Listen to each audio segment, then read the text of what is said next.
We're going to get into these questions. My question for the people, for all the naysayers and the doubters is, what's the next excuse? Because we've heard the excuses throughout the season, man. All right, it's the easy schedule. They haven't played anybody that's winning. They haven't played against anybody with a legit quarterback. They haven't played against a legit running back. Oh, it's because now they got to go on the road. We've seen all of these narratives come up, and they're still finding ways to get the job done. Just what's the new reason why? That's all I'm ready to hear. But we'll get to that later.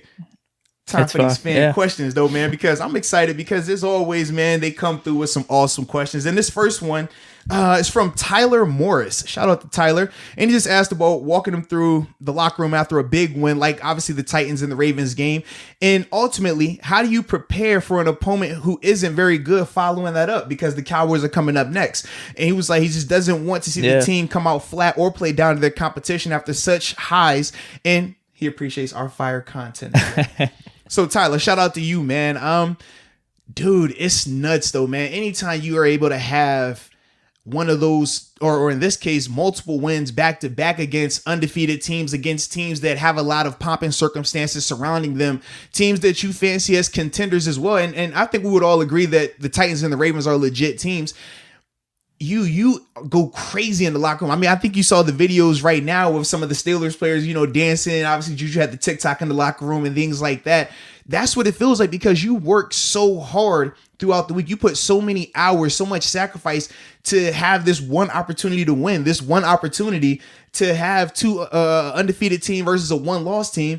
And you know what's at stake. You know how big of a game it is and the rivalry element of it as well. So when you win those type of games, man, you go crazy.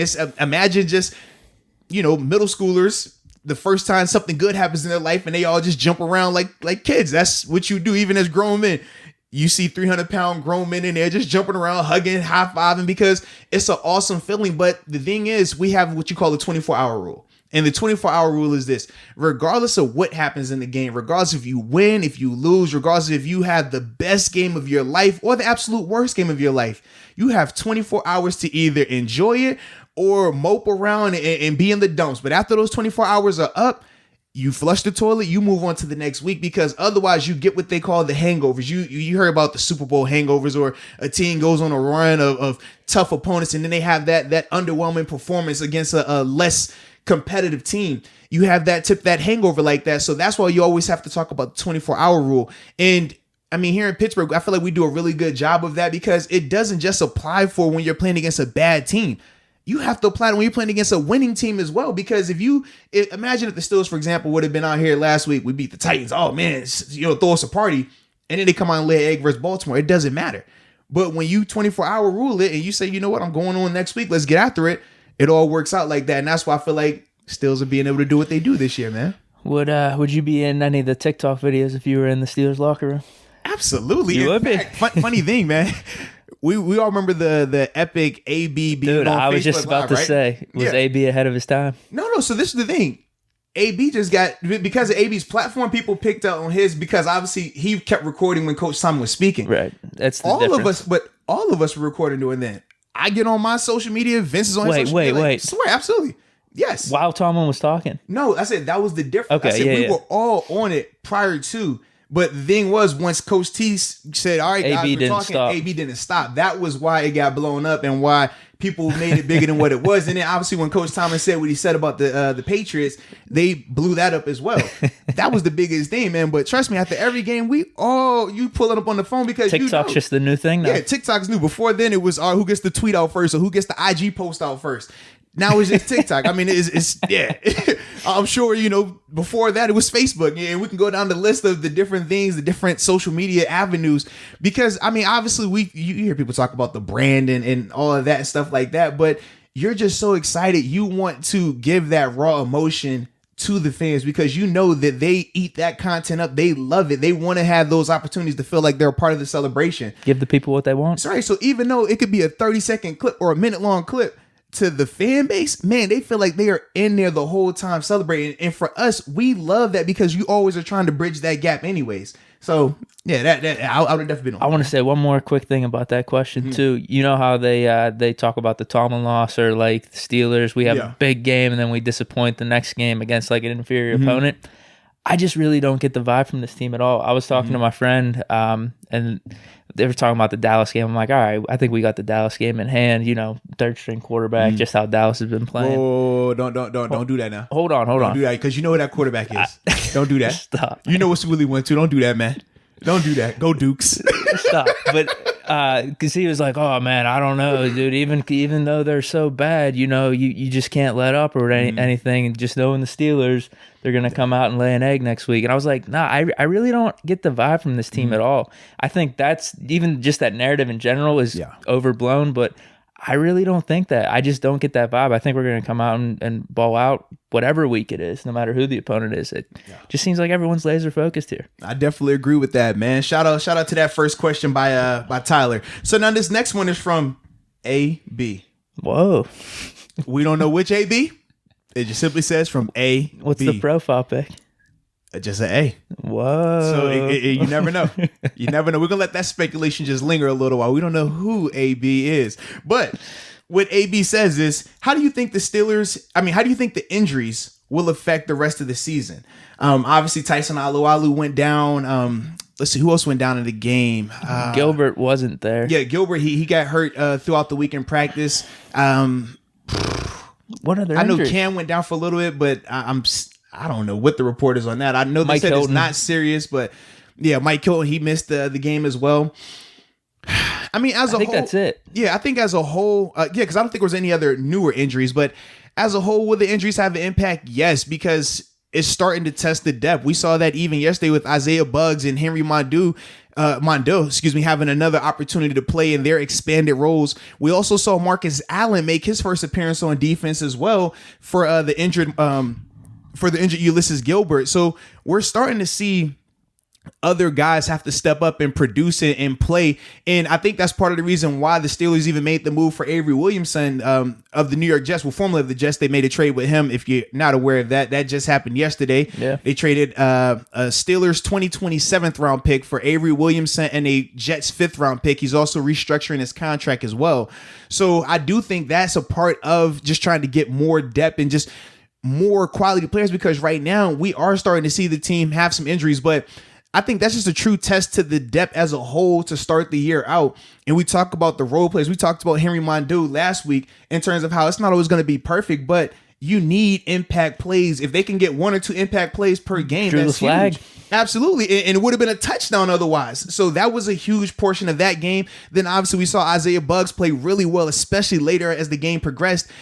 That's the biggest thing that I think will offset the injuries is that we still have a ton of depth, because you think, I mean, even when you look at the offensive line, Chooks Okorafor, we don't even talk about Chooks, and Chooks wasn't even the starter to start the year off. We saw Dotson come in and perform well. Now DeCastro's back. That definitely alleviates some of that. But we know, man, even with the receivers, we saw Deontay Johnson miss some time as well.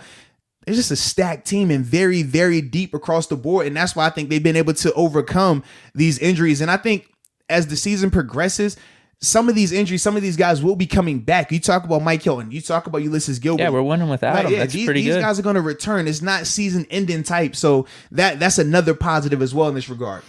I think you put it well. I got nothing else to add, man. That was you put it perfect, man. I mean, they could impact a little bit, but our depth is showing up. So that's all I got to. Well, shout out to AB for that question. I'll let y'all decide which AB that was. Now, this next question is from I'm going to just say Mahone Kid 13. I'm going to leave it at that. But he wanted to know, do you think the Steelers should make a trade before the trade deadline? Now, obviously, this was I think he said this before the Avery Williamson trade. Well, I was going to bring this up. Do we need to keep striking? Do we need to keep going for another trade here? Well, I really want to know, what was your thoughts? Because I know you are our resident trade expert over here, man.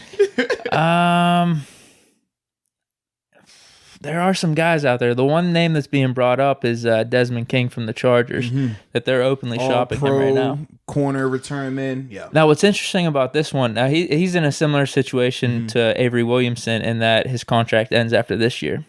So we wouldn't have to, I guess, devote any cap space to him going forward, unless we wanted to re-sign him. And he wanted to re-sign here. Now, one of the things I was reading, someone was hitting me up in the comments in the past, probably 2-3 weeks ago, about Desmond King. Do you think we should be going after him? Is that he's a more physical corner. Maybe he could be playing more of a hybrid role, which could benefit us. That sounds good to me. I mean, I don't know how much tape you've watched on Desmond King, but that we're talking about depth and everything. That could be definitely an added element. You talk about Pro Bowl, All-Pro that he's had in the past.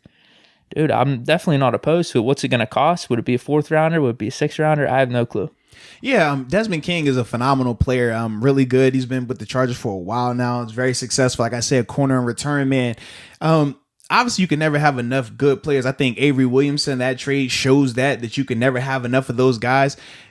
I guess for me, my biggest question when it comes to Desmond King is the fit, because we already have Joe and Steven on the outside, and then you already have 2 really good nickel corners in terms of Cam Sutton and Mike Hilton, who we've seen play at high levels. And now Justin Lane, I mean, this is the second week in a row we've seen him be a part of some big time ball. He was on the coverage on that play that Minka broke up in the end zone.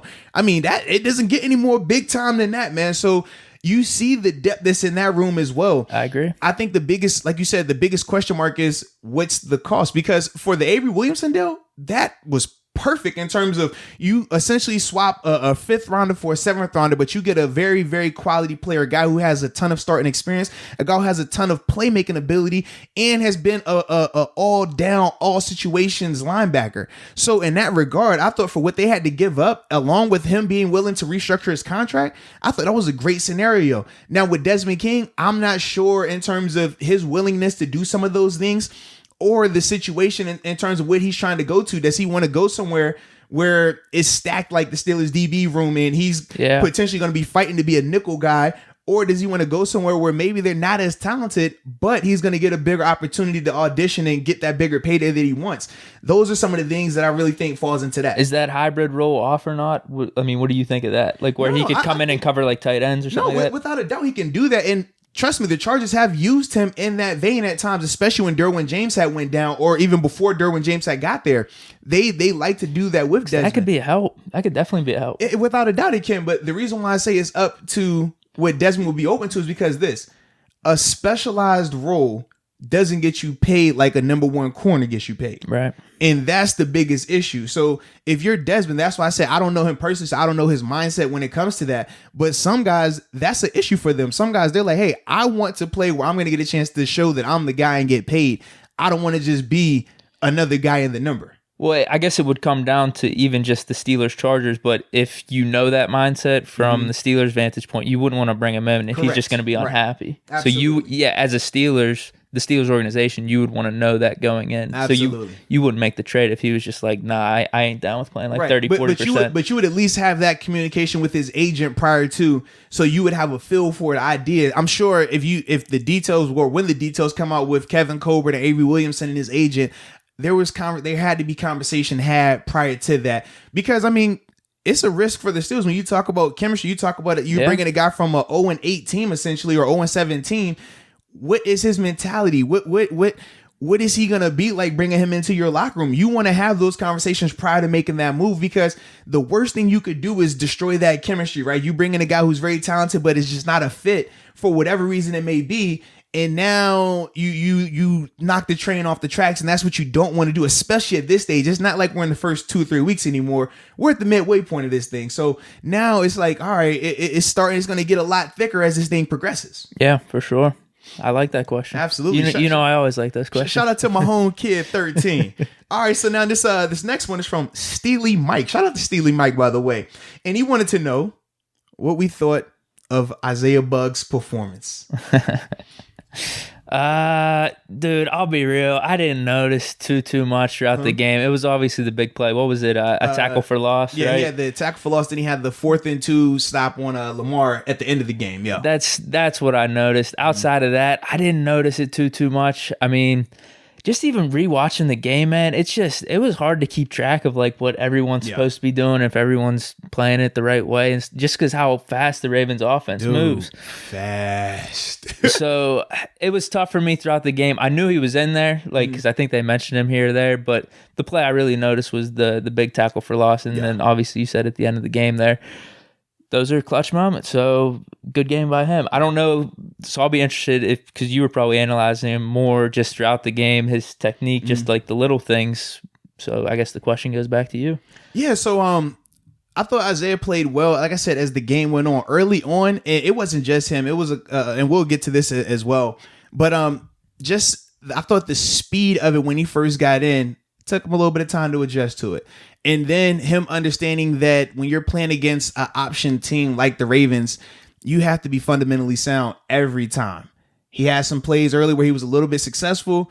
And then he had some plays early on where he was also, like I said, not as fundamentally sharp as he needed to be, backdooring some plays. And what we mean by that is typically if a blocker is coming at you, right, you want to beat that guy to the spot. You want to cross in front of him, not behind him. When you backdoor someone, it's the path of least resistance. And if you're a great athlete like Isaiah Buggs is, you can make that. But when you're playing against a team that has great athletes like the Ravens have as well, when you backdoor things, you're just going to get gashed. And that's ultimately what's happening with him. And it wasn't just him. Like I said, it was a couple of the guys on that on the defense, especially the D-line area. And it just took them some time. But I did think as a whole, Isaiah Buggs, his energy, I loved his energy. After every play he made, man, he was jumping up. He was hyped to be out there. I love seeing that, especially with younger players. Like I said, in terms of him understanding how to attack Lamar as well. As the second half progressed, you would see everybody else was rushing. He wasn't even the spy, but his job as the interior rusher is to make sure Lamar can't step up. If Lamar does, you got to be able to come off the block and make the tackle. And you would see, okay, he would, push the guy back 1 or 2 yards, and he's just kind of sitting there. He'd still be open enough to make a move left or right. Absolutely. Whereas with some guys, especially younger guys, when you get in those type of big games, you're so thirsty to make a play that you forget all about that. You just want to drive this guy back and show your great pass rush move. But while you're doing that, you're creating a open lane for Lamar. I thought he did a great job in terms of understanding that element of the game, understanding that weakness of the defense and saying, okay, this is how I fit in right here. This is how I can impact. And we saw him make multiple big time plays, especially late in the game. Like I said, on that, the 4th and 2 stop and the stop before that.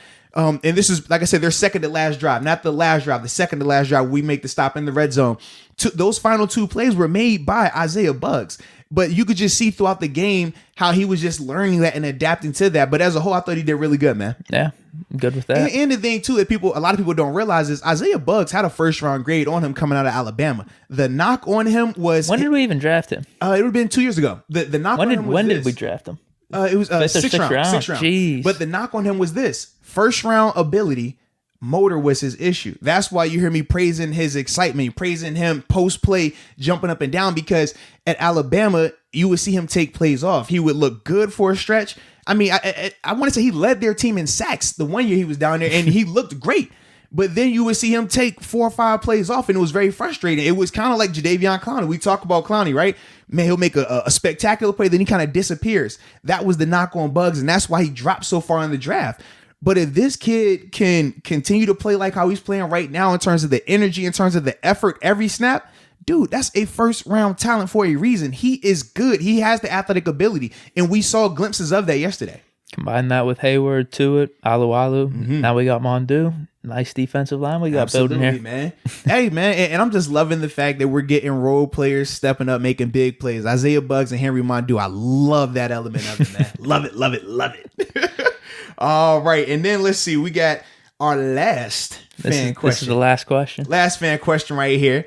And this is from Live Motivated. Shout out to Live Motivated or Live Motivated. I don't know which one he was going with there, but I think Live. It might be Live, right? Yeah. I feel like it's got to be Live. All right, so what he wanted to know was, or what they want to know, because we don't know if it's a lady might or be a brand. Right, you never know. Simply asked, if you had to name an MVP for the game, who would it be and why? Wow. Man, you know what I want to answer, but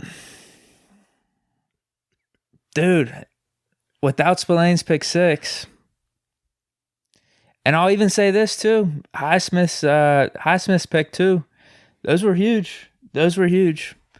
You can answer first. I need to think. You need to think. I need to think. Why you need to think? I need to think. I'm just trying to rattle off everyone's games in my head here. You don't need to think. You know who you going. Just say it. You already in it to it. It's tough. It was a team win, dude. But he simply asked if we had to single out an MVP. Who would your MVP be? So this is basically the game ball question. Yeah. I actually have a question about the game ball. Oh my God. Come down the line, bro. down the line. Not now. All right. Come on, man. How hard is this, bro? A pick six is a big deal. 10 tackles. Fumble recovery as well. I think he had 2 fumble recoveries. The one didn't count. No, he had 1 fumble recovery, yeah. The one didn't count. Did he get the one? Did he get Buds? No, I know he had the one from Minka on the 4th and 2. The 4th one, yeah. Yeah, he had did that he get one. Buds? I don't know if he had Buds or not. I think, did Vince get that one? I don't know either. I don't know, but he has a pick 6, fumble recovery at least. And was it 10 or 11 tackles? 10. 10, okay. It's a lot of productivity, man.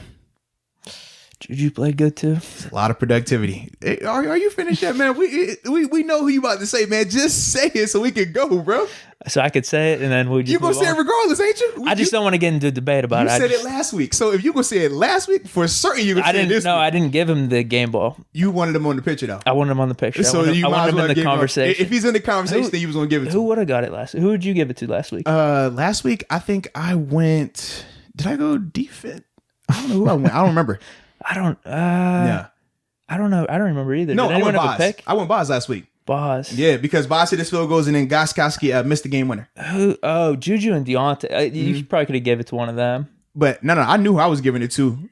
You were the one who didn't know where you were going. I didn't pick. But you made sure you included a certain individual. So I'm just figuring if you could do that at the last week, for certain you're going to do it this week, right?